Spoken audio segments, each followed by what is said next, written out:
My mom canceled every wedding vendor the week before: flowers, catering, venue.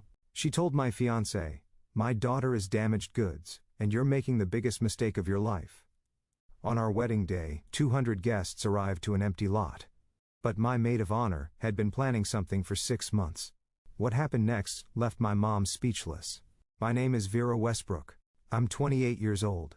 7 days before my wedding, I found out my own mother had canceled every single vendor, the flowers, the catering, the venue, and told my fiancé that I was damaged goods, and he was making the biggest mistake of his life. On our wedding day, 200 guests arrived to an empty lot, but my maid of honor had seen this coming 6 months ago. What she planned, and what my mother walked into, changed everything. Before we begin, if you enjoy this story, please take a moment to like and subscribe, but only if you truly feel it. And tell me in the comments, what time is it where you are right now? Now let me take you back to 8 months ago, the night Nathan got down on one knee in our kitchen, and the phone call from my mother that came 11 minutes later. Nathan proposes on a Tuesday evening. No fancy restaurant, no ring hidden in dessert. He just stands in our tiny kitchen in Ridge Hill, Georgia, holding a ring he saved 7 months for and says, "I don't have a speech. I just know I want every morning to start with you."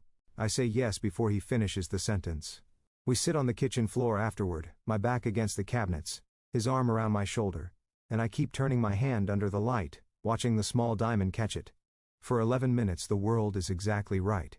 Then my phone rings. "Mom," I pick up, still smiling. "Mom, but Nathan just, where are you having it?" No congratulations, no gasp, no, "Oh, honey. The wedding," she says. "Where's the venue?" I need to know now.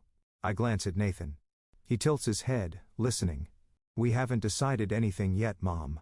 He literally just, "Well, you need to start deciding. These things book out a year in advance. I'll handle the calls." I should explain something. My whole life, every decision I've ever made has passed through my mother first. Which college? Like which major? Which apartment? When my father died, I was 19. She pulled me close at the funeral and whispered, "It's just us now. You're all I have." And from that day, saying no to her felt like abandoning a widow. So when I tell her we want to plan it ourselves, she goes quiet. 4 seconds, I count them. "Fine," she says. "I understand. You don't need me anymore." My chest tightens. The old guilt, the one she installed like software when I was a child, boots up instantly. "No, Mom, of course I need you. I want you to help." I hear her exhale, satisfied. Nathan watches me from across the kitchen. He doesn't say anything, but his jaw shifts, just slightly, the way it does when he's holding something back. I didn't know it then, but that phone call was the first move in a game my mother had been waiting to play. 3 months after the engagement, my mother has taken over everything. It happens gradually, the way water rises in a basement. By the time you notice, now it's already at your ankles. First, she offers to make a few calls to vendors because I'm busy teaching 3rd grade. Then she starts showing up to tastings without telling me. Then she changes my contact info on the florist's account to her own number. I wanted wildflowers, sunflowers, lavender, baby's breath, loose and messy and alive. My mother orders white roses. "For elegance," she says. "You'll thank me." I wanted barbecue. Pulled pork, cornbread. Can't serve barbecue at a wedding. Vera can't serve barbecue at a wedding, Vera. People will talk. I wanted the seating chart to put Nathan's family up front. She rearranges it so her friends fill the first 4 rows. When I push back, gently, the only way I know how, she cries. Right there in our living room, dabbing her eyes with a tissue she already had in her hand. "I'm just trying to make this beautiful for you. Your father would have wanted it this way." And I fold. Every time. Nathan starts spending longer hours in his workshop. He doesn't complain. But I catch him standing at his workbench sometimes, not building anything, just staring at the wall. One evening Rachel, my maid of honor, my best friend since 8th grade, comes over for the first rehearsal dinner planning. She watches my mother rearrange the centerpiece samples I'd chosen, but replacing everyone. Rachel doesn't say anything to Diane, but later at the door, she grabs my arm. "I need you to trust me on something. Don't ask questions yet." I laugh nervously. "What do you mean?" She just squeezes my hand and leaves. I didn't understand. Not then. 2 months before the wedding, my mother invites Nathan to lunch. Just the 2 of them. She says it's to talk family things. I think it's a good sign. But Nathan comes home that afternoon and sits down across from me at the kitchen table. He folds his hands. He's careful with his words. He always is. But I can see the tension in his shoulders. Your mother told me you had a breakdown in college. My stomach drops. She used the phrase, damaged goods. I stare at him. The room tilts. She said, my daughter needs someone who can handle her. Can you? Really? I open my mouth, but nothing comes out. Because yes, after my father died. But I went through a dark stretch my sophomore year. I saw a counselor. I worked through it. It wasn't a secret, but it wasn't ammunition either. My mother turned it into ammunition. What did you say? I whisper. Nathan looks at me steadily. I said, I don't see damage. I see someone who survived you. Something cracks open in my chest, not pain. Something warmer. She left after that, he says. Didn't finish her iced tea. 20 minutes later my phone rings. Mom. Nathan disrespected me at lunch. Mom. He's isolating you from your family, Vera. That's what men like him do. Carpenters. Blue collar. No ambition. He builds furniture with his hands, Mom. Your father was an accountant. Dad is gone. Silence. Then very quietly. Don't you dare throw that at me. She hangs up. I sit in the kitchen holding my phone, caught between two versions of the truth. My mother's, where she's protecting me. And the real one, where she's trying to make sure I never leave. I didn't know it yet. But this was only the first step in her plan. The rumors start small. 6 weeks before the wedding, I walk into Patty's hair salon on Main Street for my regular trim. Patty, who's done my hair since I was 14, sits me down and leans close to the mirror. Honey, are you okay? Your mama stopped by yesterday, said things aren't going well at home. I blink. What did she say exactly? Patty hesitates. Just that, you've been struggling. That Nathan might not be the right fit. I smile. The kind you paste on when your insides are liquefying. And say, everything's fine, Patty. Really. But it's not fine. Because the next day, I walk into Dale's Market for groceries, and Mrs. Brewer at the register gives me a look I've never gotten before. Pity. Pure, unfiltered pity. Vera, sweetheart, if you ever need to talk, I don't ask what she heard. I already know. Ridge Hill has a population of 4,000. In a town this size, a rumor doesn't travel. It teleports. Within 48 hours, my mother has seated every coffee counter and church parking lot with the same story. Vera is fragile. Nathan is a mistake. The wedding shouldn't happen. I start feeling it everywhere. The sideways glances at the post office. The overly gentle tone from parents at school pickup. People treating me like I'm made of wet paper. That Thursday evening, there's my phone buzzes. A text from Rachel. Don't react to anything your mom does this week. I mean it. Trust me. I stare at the screen. What does Rachel know that I don't? I type back. You're scaring me. 3 dots appear, then disappear, then appear again. Good. Scared means you're paying attention. She doesn't explain further. And for reasons I can't articulate, I don't push. Something is moving under the surface. I just can't see it yet. 5 weeks out. My mother calls Gloria Cole. But I don't find out about it from Gloria. I find out from Nathan, who finds out from his mother, who calls him at 9 o'clock on a Saturday morning, her voice tight and careful. Nathan. Is there something about Vera I should know? Nathan puts the phone on speaker so I can hear. Gloria continues. Diane called me last night. She said Vera has a history of, she used the word episodes. She said Vera needed psychiatric treatment in college, and that she worries about her stability. My hands go cold. She told me you should know what you're getting into, and that, Nathan, I'm just repeating what she said.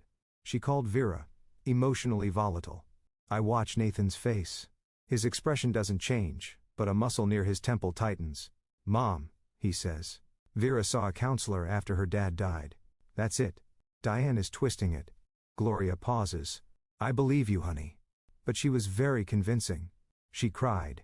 Of course she cried. After Nathan hangs up, he turns to me. For the first time I see something in his eyes that isn't patience. It's clarity. Your mother is not trying to protect you, Vera. She's trying to own you. I know he's right. I've known for years maybe. But hearing it out loud, in our kitchen, on a Saturday morning, with sunlight on the floor, it sounds different. And it sounds true. Don't fight with your mom over this, I tell him. That's exactly what she wants. He nods. But his jaw is set. That night, lying in bed, I realize something. My mother isn't just trying to stop a wedding.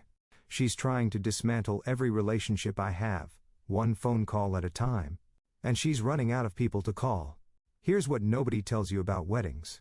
The money disappears before the first dance starts. Nathan and I have saved for 3 years.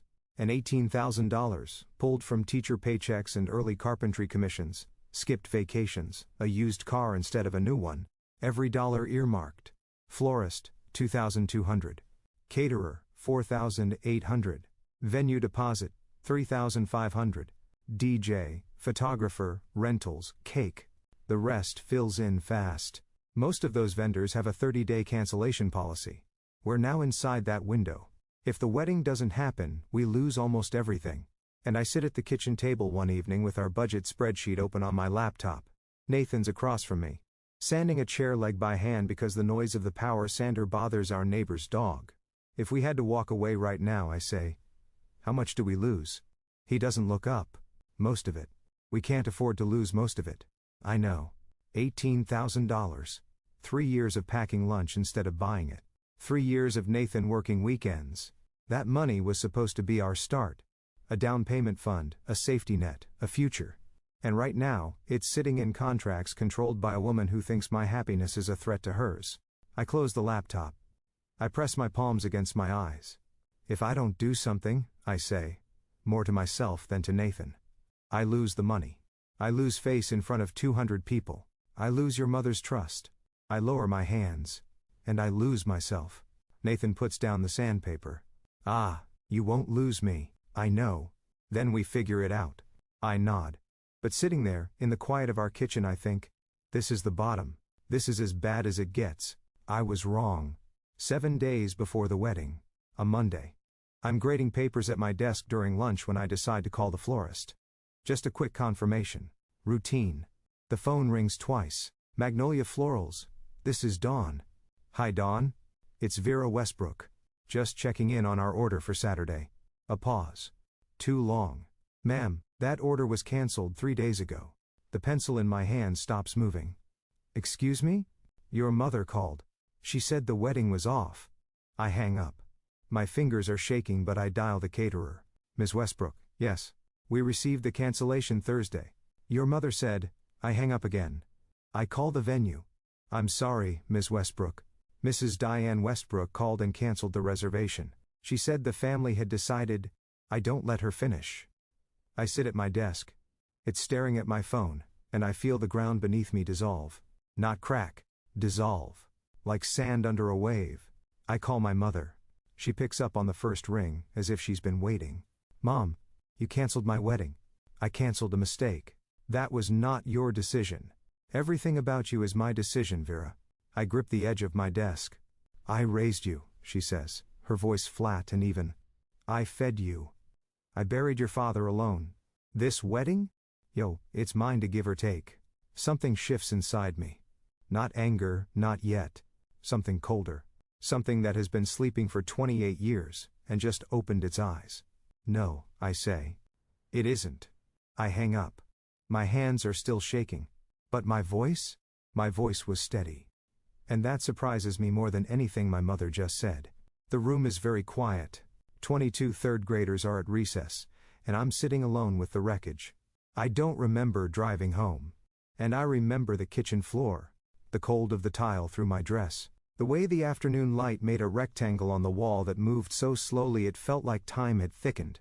I'm not crying. That's the strange part. I'm just sitting there, my back against the dishwasher, my bag still on my shoulder, staring at nothing. Nathan finds me like that when he comes in from the workshop, sawdust on his forearms. He looks at me, and doesn't ask what happened. Yet he just sits down next to me on the floor, close enough that our shoulders touch. 10 minutes pass. Maybe 15. The refrigerator hums.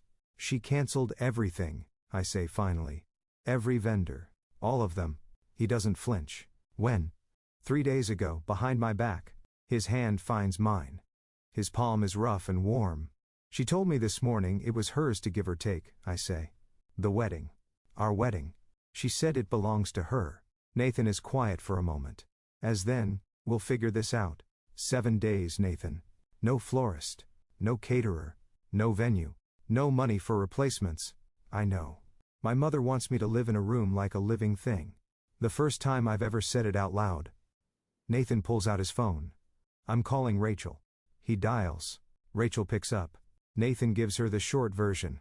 Vendors cancelled. Diane responsible. 7 days. Rachel listens. I can hear the silence on her end, not the silence of shock. Ho call. Nathan and I look at each other. Call. Nathan and I look at each other. Don't call any vendor, Rachel says. Don't call your mother. I need 48 hours. That same night, after I've fallen into something that isn't quite sleep on the couch, Nathan's phone rings. He's in the kitchen. I hear him answer. Hear his voice drop low. I don't move. Later, much later, he tells me what happened. As my mother called him at 1:04 p.m. She had a breakdown in college. Did she tell you the full story? Nathan says nothing. She couldn't get out of bed for 3 weeks. She missed finals. I had to fly up and bring her home. Still nothing. She can't handle stress, Nathan. She'll fall apart. You'll be the one picking up the pieces. He lets her talk. Walk away now, she says. Save yourself. You seem like a decent man. But don't let her ruin your life. Nathan reaches across the counter and taps a button on his phone. Record. Georgia is a one-party consent state. He knows this because his buddy Marcus told him once after a contractor tried to cheat him on a job. Is that everything, Diane? He says calmly. I'm trying to help you. Noted. He hangs up. He saves the file. He doesn't tell me that night. He can see I'm barely holding together, and one more blow might crack the foundation. The next morning, he drives to Rachel's apartment before work. He hands her his phone, the recording queued up. Rachel listens. Her face doesn't change. When it ends, she looks at Nathan and says, "This is exactly what I needed." Nathan asks, "What are you planning, Rachel?" She taps the phone against her palm. "Insurance." He waits. "The kind your mother-in-law can't cancel." She doesn't elaborate. And Nathan, because he's Nathan, trusts her the same way I do, completely. And Rachel told me to wait 48 hours. Those were the longest 48 hours of my life. But I didn't know yet that she had been preparing for this moment for 6 months, 5 days before the wedding. Rachel shows up at our door carrying a manila folder thick enough to prop open a window. She sits at our kitchen table, the same table where Nathan proposed, where I learned about the cancellations, where every turning point of this year has happened, and opens the folder. I need to tell you something," she says. "And I need you to let me finish before you react." I nod. The day your mom volunteered to handle the wedding, 6 months ago, I started making backup plans. I stare at her. 6 months? Do you remember your college graduation? I do. My mother arrived 40 minutes late, started an argument with my roommate's parents over parking. Ed and spent the reception telling everyone that my education degree was a waste, and I should have gone into business. I cried in the bathroom. Rachel held my hair back. I made a promise to myself that day, Rachel says. She would never ruin another milestone for you. She pulls out a printed contract. Elmwood Garden Estate, a private garden property, 12 minutes from downtown Ridge Hill. Owned by a woman named June Whitfield, a friend of Rachel's from event planning. Though the contract is signed, Rachel's name dated 6 months ago, a $2,000 deposit, Rachel's own money. You spent your own money? My voice cracks. You'd do the same for me. I look at the date on the contract, 6 months. She started this the same week my mother took over the vendor calls. Rachel saw it coming before I did. Before anyone did. Nathan leans against the counter, arms crossed. He's staring at Rachel like she just walked through a wall. I didn't do this because I hate your mother, Rachel says. I did this because I love you. I don't have words. I just have tears. And for the first time in months, they're not the sad kind. Rachel flips through the folder like a general briefing a war room. Florist, Sandy's blooms. Out of Cartersville. Wildflowers, sunflowers, lavender. She looks at me. Exactly what you originally wanted. I press my hand over my mouth. Caterer, Big Jim's Smokehouse. Pulled pork, cornbread, brisket, sweet tea and mason jars. Nathan lets out a short laugh. The first one I've heard from him in weeks. DJ is my friend Marcus, photographer, my coworker Lena. She shoots weddings on the side.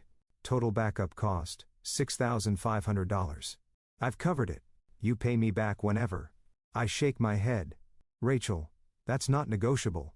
She moves on. Guest list. I pulled the original list you shared with me when you first got engaged, before your mother took over communications. At 200 names, phone numbers, emails, I have a separate contact database for every single one. She explains the plan. The morning of the wedding, she'll send a mass text and make personal calls to the 15 most important guests. Nathan's family, my Uncle Tom, closest friends. The message. Venue has been upgraded. New address, arrive by 3 p.m. She'll frame it as a surprise. And my mother, I ask. Rachel meets my eyes. She gets the original address. Only the original address. The room goes quiet. I also called someone else, Rachel says, her voice careful now. Maggie Coulter, WRDG-TV. The news? Local interest piece.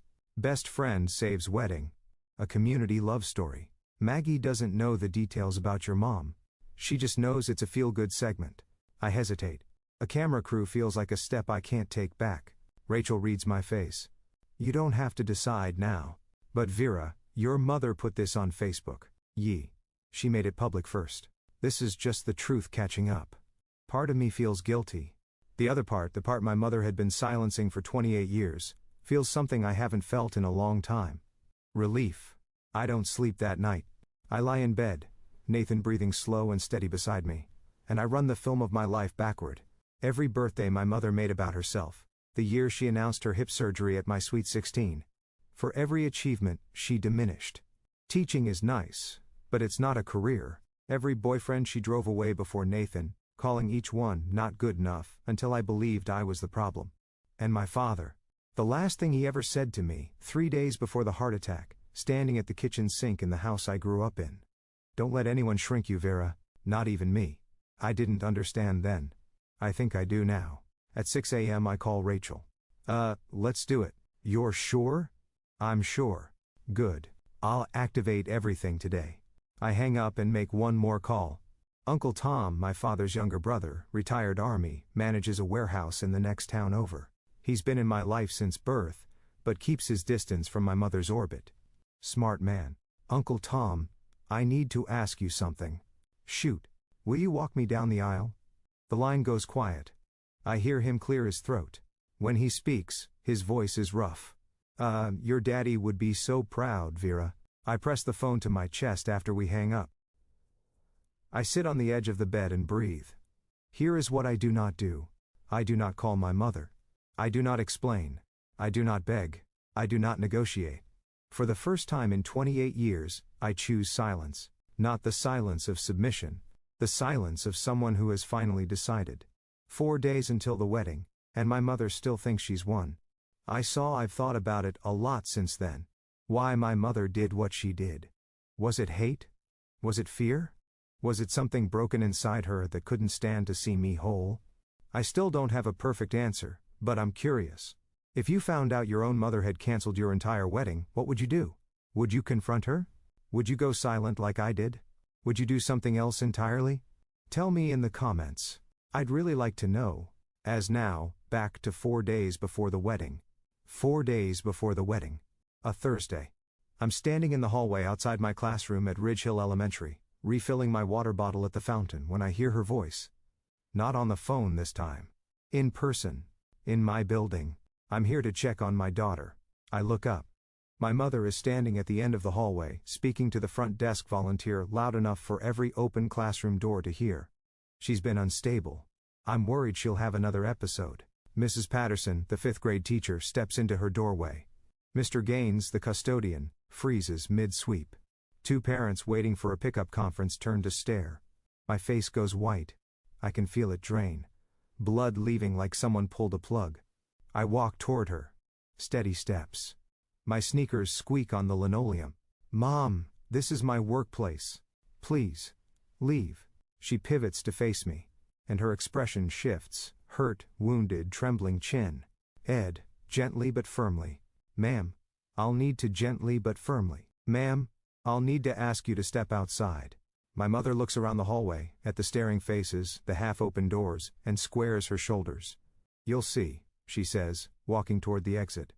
Everyone will see. The door closes behind her. The hallway slowly unstiffens. As Mr. Gaines resumes sweeping. Mrs. Patterson gives me a small, helpless shrug. Then a hand touches my elbow. Mrs. Daniels, 62, taught at this school for 30 years, reading glasses on a beaded chain. She leans close. Honey, my mother was the same. Don't let her win. 5 words from a near stranger. And they hold me up for the rest of the day. 2 days before the wedding, a rehearsal dinner at Gloria Cole's house. A cozy ranch-style home with a wraparound porch and string lights Nathan hung last summer. About 30 people, Nathan's family, a few close friends. Rachel, Uncle Tom, fried chicken, potato salad, Gloria's famous sweet potato pie. The mood is warm, nervous, hopeful. My mother was not invited. She comes anyway. I hear her car door at 7:15 p.m. She walks up the porch steps carrying a bottle of wine and a smile that doesn't reach her eyes. Gay Gloria opens the door, startled. Diane, we weren't expecting. I'm the mother of the bride. She steps inside. The living room goes quiet. Nathan's cousin Danny sets down his fork. Uncle Tom straightens in his chair by the window. My mother pours herself a glass of wine, her own bottle, and raises it. I'd like to make a toast. Nobody stops her. That's how she operates. She counts on politeness. I just hope Nathan knows what he's signing up for. A murmur. This marriage lasts longer than her. This marriage lasts longer than her attention span. The room is a held breath. Gloria stands, her voice is iron wrapped in velvet. Diane, that's enough. My mother takes a sip, sets the glass down, looks around the room at 30 faces staring back at her. I said what I said. She walks out. The screen door slaps shut behind her. I'm silence. Then Nathan's hand finds mine under the table. He squeezes. I squeeze back. Gloria crosses the room and bends down next to my chair. Her eyes are wet. She whispers, I'm sorry I ever doubted you. And then, quieter. You are welcome in this family, Vera. Always. One day before the wedding. Friday evening. I'm folding napkins at Rachel's apartment. She insisted I stay the night so Diane can't reach me. When my phone buzzes, a screenshot from my coworker Jenny. As it's a Facebook post. My mother's account. Please pray for my daughter. She's rushing into a marriage against medical advice. I've done everything I can. A mother's heart is broken. Against medical advice. I read it 3 times. Each time the words rearrange themselves into something uglier. There is no medical advice. There is no doctor who said don't get married. My mother invented a medical crisis and posted it to 800 people in a town where everyone knows everyone's middle name. My hands are shaking. Rachel looks over, reads the screenshot, and her expression doesn't change. She's past shock. She's in operational mode. I saw it 20 minutes ago, she says. 800 people, Rachel. I know. She's telling the whole town I'm mentally ill. Rachel takes the phone from my hand. Not roughly, like a nurse removing something that's hurting a patient. Don't respond. Tomorrow the truth will speak for itself. Nathan calls from our house. He saw it too.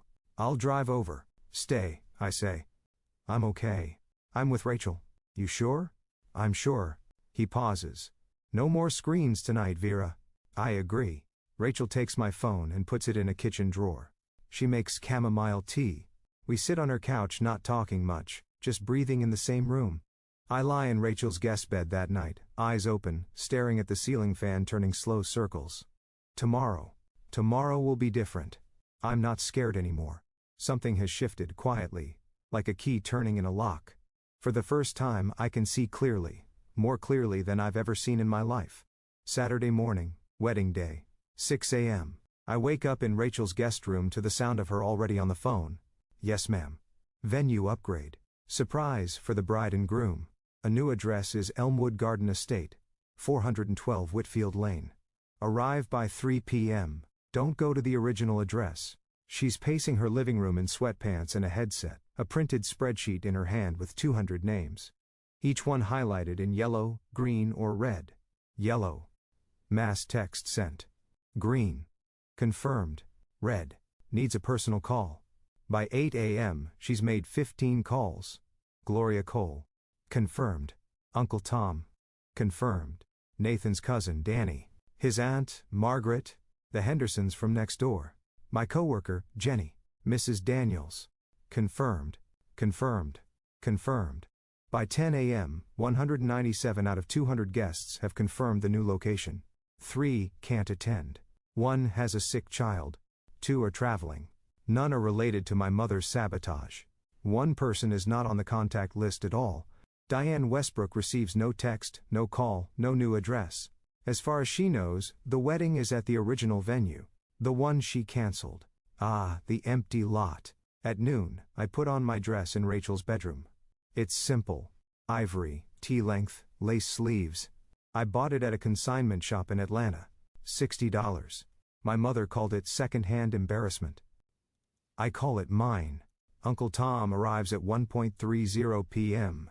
He's wearing a gray suit, polished shoes, eyes already red. He sees me, and stops in the doorway. Lord Vera, you look like your daddy on his wedding day. Stubborn and beautiful. Rachel checks her watch, checks her list. Ah. Looks at me. Ready? I smooth my dress. I take a breath. I've been ready for 28 years. For the first time, my wedding feels like mine. Elmwood Garden Estate sits at the end of a gravel lane lined with pecan trees. There's a white wooden gate, open wide. Beyond it, a rolling lawn edged with wildflower beds. Sunflowers, lavender, baby's breath. The flowers I chose. The flowers my mother erased. Rachel brought them back.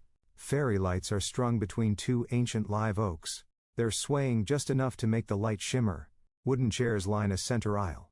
Chairs Nathan built himself over the last year, one every weekend. Stacked in his workshop, where I thought he was just staying busy. He was building our wedding without me knowing. The barbecue pit is already going. Big Jim himself in his denim apron tends the smoker. Pulled pork, cornbread, sweet tea in mason jars, just like I dreamed. Guests start arriving at 2:30. They step through the gate and stop. At almost every one of them stops. Some press their hands to their chests. Some laugh in disbelief. Mrs. Henderson whispers to her husband, "This is better than the original." Gloria Cole walks in, sees the wildflowers, sees the hand-built chairs, sees the fairy lights catching the Georgia afternoon sun. She finds me near the garden trellis and wraps her arms around me. Tight. Real. This is what your wedding was always supposed to look like. Maggie Coulter from WRDG-TV arrives quietly with her cameraman. They set up off to the side. Unobtrusive. Professional. Rachel briefs them. A heartwarming story about friendship and community. That's all they need to know for now. Old Mrs. Freeman. My neighbor since childhood. 81 years old. Sunday hat and all. Finds me and takes both my hands. Your daddy is watching, sweetheart. I know it. I believe her. 200 chairs, 197 guests. And the only person missing is the one who tried to make sure none of this would exist. 3 o'clock. The afternoon light turns gold. Uncle Tom takes my arm at the end of the aisle. His grip is firm, military firm, but his hand is trembling. Slow steps, he murmurs. Make it count. The music starts. Not a grand orchestral piece. Just a guitar. Rachel's friend Caleb sitting on a stool under the live oak. And playing a finger-picked version of the song Nathan and I danced to on our first date in his workshop. Sawdust still on the floor. I step forward. 200 faces turn. Some are smiling. Some are already crying. Gloria Cole holds a tissue to her nose. Mrs. Daniels nods at me from the third row. Small. Steady. Certain. Nathan stands at the end of the aisle. His hands are clasped in front of him. His eyes are red and he's not hiding it. He's never hidden anything from me. As Uncle Tom delivers me to Nathan, shakes his hand and says, "Take care of her or answer to me." Nathan nods. "Yes, sir." The officiant, Nathan's college friend David, ordained online last month specifically for this, keeps it simple. Short readings. No sermon. Then the vows. Nathan goes first. His voice breaks once on the word home. My turn. I don't read from a card. I look at him and say what I've been holding for months. I choose you. Not because I need to be saved. But because I finally know I deserve to be loved without conditions. The garden goes quiet. Even the birds, it seems. I don't need permission to be happy. Not from anyone. Not anymore. Nathan's hand finds mine. The officiant pronounces us married. We kiss under the live oaks and the fairy lights sway. And 197 people rise to their feet. The sound of their applause fills the garden like a wave. And somewhere, 12 minutes away, an empty lot waits in silence. And 3:01, 5 p.m., 12 minutes away. I learn the details later. pieced together from Uncle Tom, from the security guard, from Maggie Coulter's footage. My mother drives to the original venue at 3:15. She parks her silver sedan, the one she always keeps spotless because appearances matter, and steps out in a navy blue dress and pearl earrings. She's not dressed for grief. She's dressed for victory. She walks toward the lot. It's empty. No tent. No chairs. No flowers. No caterer. Cancelled vendors. The empty venue. Her cancelled vendors. The empty venue. Her daughter's dream. Erased. In her mind, the story ends here, with Vera humiliated, crawling back, needing Mama again. Then she looks around. No cars. No guests arriving. No confused relatives milling about. No one weeping on their phone. No one at all. The smile fades. And she pulls out her phone and calls me. It rings 5 times and goes to voicemail. She calls Rachel. Voicemail. She calls Gloria Cole. Voicemail. She scrolls through her contacts and calls Nathan's cousin Danny. Voicemail. Mrs. Henderson. Voicemail. Jenny from my school. Voicemail. 7 calls. 8. 9. Not a single answer. She stands in the middle of that empty lot. Phone pressed to her ear, turning in a slow circle. The sun is hot. The cicadas are loud. And she is completely, utterly alone. I try to imagine what that moment felt like for her. The exact second she understood. The second the smile dropped. And the realization landed like a stone in still water. She came to watch me break. Instead, she stood in an empty field, calling number after number. And no one answered. Someone answers eventually. A distant cousin of Nathan's. Bev. 74. Hard of hearing. Probably didn't understand the "Don't Tell Diane" memo. She picks up on the 6th ring. Oh, Diane. Didn't you get the message? Weddings at Elmwood Garden now. Pretty place out on Whitfield Lane. My mother hangs up without saying goodbye. 25 minutes later, she must have broken every speed limit in Ridge Hill. Her silver sedan crunches up the gravel lane at Elmwood Garden Estate. She sees the white gate. The fairy lights through the trees. She hears the music, the laughter, the clinking of glasses, and the smoky sweetness of barbecue drifting through the Georgia air. And she parks. She walks to the gate. Her heels sink slightly into the gravel. A man is standing at the entrance. Kyle, Rachel's friend, 6'2", calm-faced, holding a clipboard. He's been briefed. Good afternoon, Mom. May I see your invitation? My mother straightens. I'm the mother of the bride. Kyle looks down at his list. He scans it carefully, top to bottom. He looks up. I'm sorry, ma'am. Your name isn't on the guest list. My mother stares at him. Her mouth opens. E.T. then closes. There must be a mistake. No mistake, ma'am. I've checked twice. Through the gate she can see the chairs, the wildflowers, the mason jars, the guests laughing. She can see the back of my dress. She can see Nathan's arm around my waist. Everything she tried to destroy is right there, alive and whole and glowing. And there is a gate between her and it, and a man with a clipboard, and her name nowhere on the list. I understand this is difficult, Kyle says gently, but I can only allow listed guests. For the first time in her life, my mother is on the outside of a door she can't open. And the key is not in her hands. She doesn't leave quietly. I piece this together from Maggie Coulter's footage, which I watch only once, 2 weeks later, and never again. My mother's voice rises. First measured, then sharp, then raw. This is my daughter's wedding. I am her mother. Kyle doesn't move. He keeps his hands clasped in front of him and his expression neutral. He's been trained for this. Rachel thought of everything. Ma'am, I understand, but I'm not authorized to. Authorized. I gave birth to her. Several guests near the gate turn their heads. Nathan's Aunt Margaret whispers something to the person next to her. Mrs. Henderson shakes her head slowly. My mother sees the faces looking at her, not with sympathy, not with confusion, with recognition. They know what she did. By Rachel's venue change message was clear. Due to unforeseen vendor cancellations by a family member, the wedding location has been moved.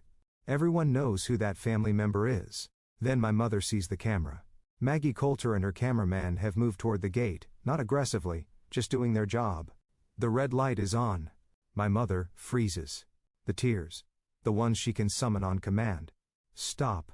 She looks at the lens the way a deer looks at headlights. For one long moment. So she stands there, the mask cracking. Not the grieving mother. Not the protective parent. Just a woman in a navy dress who bet everything on control and lost. She turns around, walks to her car, opens the door, gets in, drives away. She doesn't look back. Inside the garden, I'm dancing. Nathan leads me through a clumsy two-step on the grass, while Caleb plays guitar, and the fairy lights turn on as the sun dips. I don't know my mother came. I don't know she left. For Rachel stands near the dessert table, watching the gate.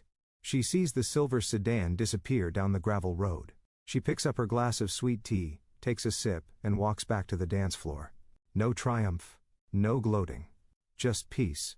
She came, Rachel tells me days later. She left. You didn't miss anything. The rest of the evening is the kind of ordinary I've been starving for. Paper plates loaded with pulled pork, sweet tea refilled 3 times, Nathan's 7-year-old nephew, Thumb Brady, chasing fireflies across the lawn while his grandmother yells at him to watch the flower beds. We cut the cake, 2 tiers, buttercream frosting, a small cluster of wildflowers on top. I made the topper myself, 2 tiny wooden figures Nathan carved last month. He thought I didn't notice the wood shavings on his workbench. I noticed. Gloria stands up to speak. She's not a woman who enjoys public attention, so when she clears her throat and the garden goes quiet, it means something. I'm not a speech person, she says. But I want to say this. Welcome to the family, Vera. For real this time. A few people laugh. A few people cry. I do both. Uncle Tom goes next. He holds his glass steady, but his voice wavers. My brother always said Vera would find her way. He pauses, swallows. He was right. The applause is gentle. Not a roar, just a warm even sound like rain on a porch roof. So I sit at the long wooden table, one Nathan built for a client last year but decided to keep. And I look around. 200 people eating barbecue in a garden full of wildflowers under fairy lights in a small Georgia town. Nobody is performing. Nobody is managing appearances. Nobody is watching to see if I'll crack. For the first time in my life, a celebration isn't being held hostage. Rachel catches my eye from across the table. She raises her mason jar. I raise mine. But we don't say anything. We don't need to. That was the first celebration of my life that wasn't stolen from me. Later that night, after the last guest is gone, and the fairy lights are still blinking softly in the empty garden, Nathan and I sit on the porch steps at our house. My shoes are off. His tie is loose. The night air smells like jasmine and leftover smoke. There's something I need to show you, he says.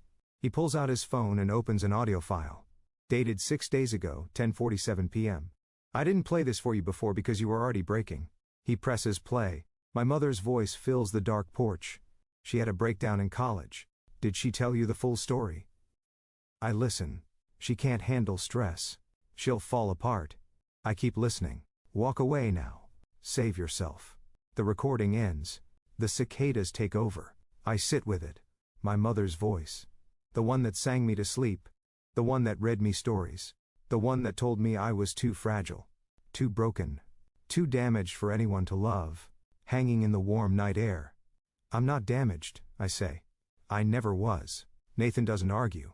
He just waits. I want to send this to Maggie Coulter. He looks at me. Are you sure? My mother put it on Facebook first.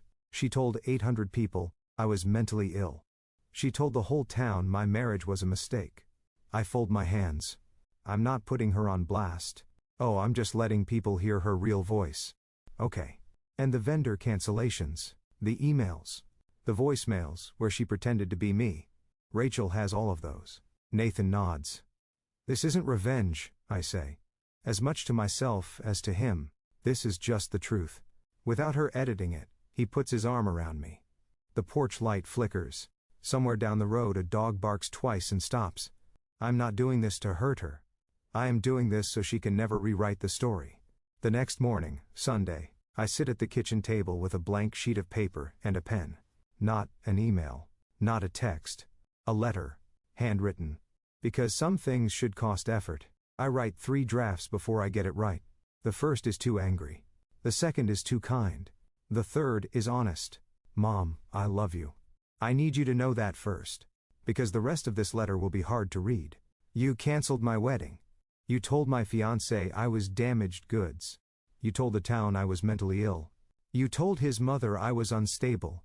You came to my workplace and implied I was having a breakdown in front of my colleagues. You posted on Facebook that I was marrying against medical advice. That was a lie. I don't hate you for any of this. But I can't pretend it didn't happen. I think you're afraid. I think you've been afraid since Dad died. Afraid of being alone. Afraid of losing control. And afraid that if I build my own life, there won't be room for you in it. There is room. There will always be room. But not like this. I need distance. I don't know for how long. When you're ready to talk, really talk. Without guilt. Without tears used as weapons.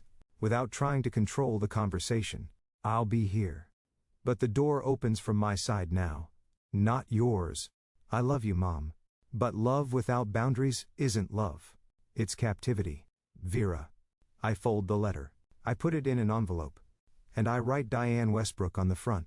I drive to Uncle Tom's house and hand it to him. He reads it standing in his doorway. When he finishes, he folds it carefully and looks at me. Your father would have written the same thing. He delivers it that afternoon. I don't ask how she reacted. I'm not ready to know. 1 week after the wedding, Maggie Coulter's segment airs on WRDG-TV. The piece runs 4.5 minutes during the 6 o'clock news. Mutt the angle. Maid of honor saves best friend's wedding after family sabotage. A Ridge Hill love story. Maggie keeps it tasteful. She doesn't name my mother directly. She says a family member canceled all wedding vendors 1 week before the ceremony. She shows footage of the garden, the wildflowers, the fairy lights, Nathan and me dancing. She interviews Rachel, who says simply, when someone you love is in trouble, you don't wait for permission to help. She doesn't need to name Diane, but in a town of 4,000, subtraction is identification. If the mother of the bride isn't in the wedding footage and a family member did the sabotage, everyone does the math. Within 3 days, I hear the ripples.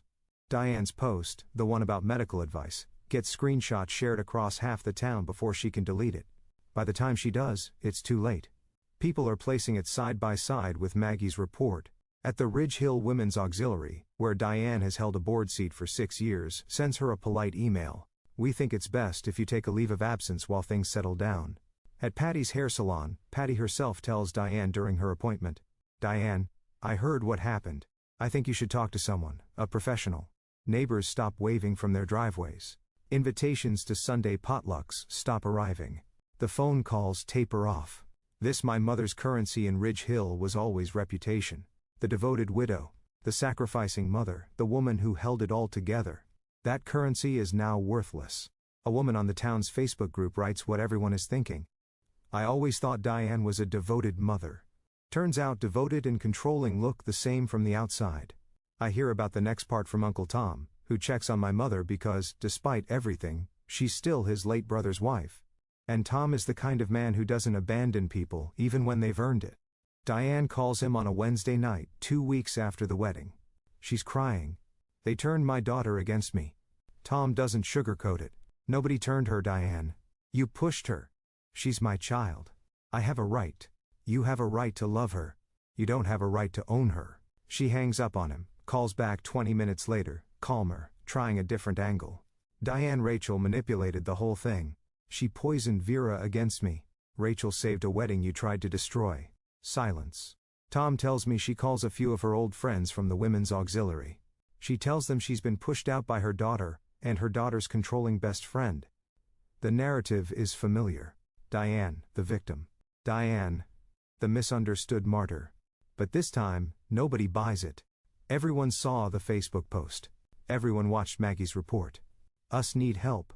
Real help, not sympathy. Tom need help. Real help, not sympathy. Tom drives by Diane's house one evening, and sees the lights on in the kitchen. Through the window she's sitting alone at the table, looking at an old photo album, her wedding album, her and my father, young, smiling, unbroken. He tells me this carefully, like he's not sure I want to hear it. I listen. I hope she gets help, I say. I mean it. Not because I've forgiven her, because I know what it looks like when someone is drowning and too proud to call for a life vest. I tell Tom if she agrees to see a therapist, I'll go to 1 session of family counseling with her. 1, that's my offer. It's not forgiveness. It's a condition. And it's the most generous thing I can give right now. The money sorts itself out mostly. By Nathan and I contact the original vendors. The ones my mother canceled by impersonating me. We bring the receipts. The emails where Diane signed as Vera Westbrook. The voicemails where she used my name. The florist and the caterer both review the evidence and agree. We didn't authorize the cancellation. Dawn at Magnolia Florals, refunds $2,200. The caterer returns $4,800. That's $7,000 back. Not everything, but enough to breathe. The venue, Ridge Hill Community Pavilion, has a stricter policy. No refund past 30 days. But the manager, after hearing the story and seeing the voicemails, offers a credit toward a future event. Nathan says we'll use it for a first anniversary party. I laugh for the first time in a while. We pay Rachel back the $6,500 within 2 months. She resists. Consider it a wedding gift, she says. I wire it anyway. Some debts aren't about money. They're about respect. As something unexpected comes from the wedding itself. 3 guests who saw the hand-built chairs and tables Nathan made for the reception reach out to him the following week. Custom furniture orders. A dining set for the Hendersons. A rocking chair for old Mrs. Freeman. A bookshelf for Maggie Coulter's producer. Nathan's workshop, which had been struggling for steady clients, suddenly has a 3-month wait list. I don't file charges against my mother, I don't sue for damages. And I consider it briefly. But I'm a 28-year-old teacher in a small town and she's my mother. The legal system isn't built for this kind of wound. But I keep everything, every voicemail, every email, every screenshot, filed neatly in a folder Rachel labeled, just in case. We didn't get rich. We didn't get even. We just got free. 3 months later. Our house is small. 2 bedrooms, 1 bathroom, a porch that needs repainting. Nathan says he'll get to it in spring. And I believe him because the man finishes everything he starts. I go back to teaching. The 3rd graders don't know anything about what happened, and that's exactly how I want it. They care about multiplication tables and who gets to feed the class hamster. It's the most grounding thing in my life. Mrs. Daniels, the teacher who whispered, "Don't let her win in the hallway that day," starts leaving a cupcake on my desk every Friday. She never mentions why, I never ask. 5. Gloria Cole and I have dinner together every other Sunday. She's teaching me to make peach cobbler, the Cole family recipe, handwritten on an index card so old the ink is fading. Last Sunday she handed me the original card.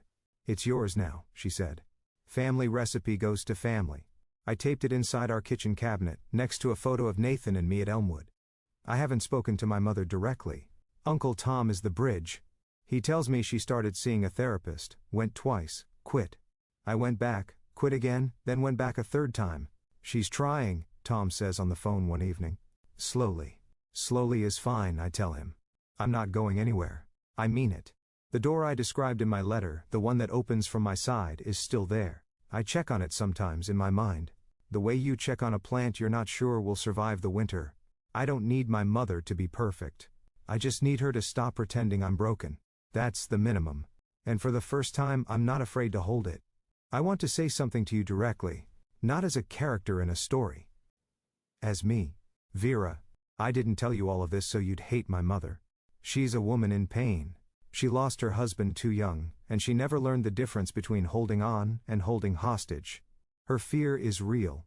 Her grief is real. But her pain doesn't give her the right to destroy my life. And yours doesn't either, whoever yours is. But if you have someone in your life, a mother, a father, a sibling, a partner, who uses love like a leash, who makes you feel guilty for being whole, who punishes you for growing, I want you to hear me. You are not ungrateful for wanting air. You are not selfish for saying no. You are not a bad daughter or a bad son for building a life that doesn't orbit their anxiety. Boundaries are not walls, they're doors, and you get to hold the key. I didn't plan a revenge. I didn't scheme. Had I was lucky, I had Rachel. I had Nathan. I had Uncle Tom and Gloria and Mrs. Daniels, and 200 people who showed up at a backup garden on a Saturday in Georgia, because someone sent them a text that said, "Trust me." If you don't have a Rachel, if there's no one in your corner right now, then be your own Rachel. Make a plan. Not a plan for revenge. A plan for your future. A plan that protects the version of yourself, your mother or father, or whoever is trying to erase. You deserve to exist without permission. I know, because I spent 28 years waiting for permission, and the day I stopped asking was the day my life actually began. I've asked myself so many times since then. If Rachel hadn't made that backup plan, what would have happened? Would I have been strong enough to stand on my own? Honestly, I'm not sure. So I want to ask you, do you have a Rachel in your life? Someone who protects you before you even know you need protecting? Or are you someone's Rachel, the one holding the backup plan together while they fall apart? Tell me in the comments. I'd really love to hear your story. Now let me tell you how this ends. 6 months after the wedding, I come home from school on a Tuesday afternoon. There's a piece of mail on the porch, not in the mailbox, on the porch, hand-delivered. A cream-colored envelope with no return address. My name written in handwriting I'd recognize in the dark. As I open it, standing in the doorway, no letter inside, no words, just a single pressed wildflower. A black-eyed Susan flattened and dried between 2 sheets of wax paper. I hold it for a long time. A wildflower. The flower I chose for my wedding. The flower my mother replaced with white roses. The flower Rachel brought back. I don't know if it's an apology. I don't know if it's a goodbye. I don't know if she pressed it from her own garden, or bought it somewhere, or picked it from the roadside ditch out on Route 12 where black-eyed Susans grow wild every summer. I don't call her. I'm not ready. Maybe she's not ready either. I carry the flower inside and place it on the bookshelf, leaning against our wedding photo. Nathan and me under the live oaks, fairy lights in the background, wildflowers everywhere. My mother didn't say anything. And maybe that's the kindest thing she's done in years. Nathan comes in from the workshop, sawdust on his forearms. He sees me standing at the bookshelf. You okay? Yeah. I turn around. I'm good. Through the kitchen window, the late afternoon sun pours across the backyard. I can hear the rhythm of Nathan's table saw starting up again. The neighbor's dog barking. A mockingbird somewhere in the pecan tree. My name is Vera Westbrook Cole. I'm 29 now. And for the first time, my life is mine. Thank you for staying with me until the very end. If this story touched something in you, please hit like and subscribe. Not because I asked, but because you want to hear more stories like this one. Down in the description, I've linked another story I think you'll connect with. About a woman whose in-laws shut her out for 5 years. Until one Thanksgiving dinner changed everything. It's a good one. And wherever you are right now, whatever your version of Ridge Hill looks like, I hope you find your Elmwood garden. See you in the next one.